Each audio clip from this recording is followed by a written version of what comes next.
இந்த பூமியிலே சத்துருவை சங்கரிக்கும்படி கர்த்தர் என்னை ஆயுதமாய் பயன்படுத்த விரும்புகிறார்.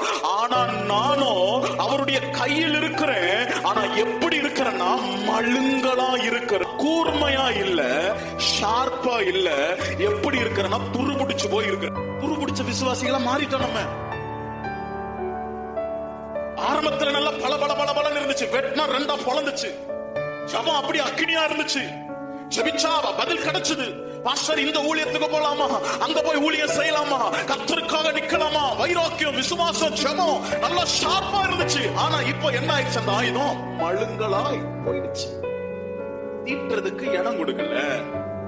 ஊழியக்காரங்களை தீட்டி ஷார்ப் பண்றதுக்கு இருதயத்தை என்ன பண்ணல, நடக்கல. பாஸ்டர் நீங்க பேசுற வசனம் எனக்கு கஷ்டமா இருக்குது, நீங்க என்னையே குத்தி குத்தி பேசுறீங்க.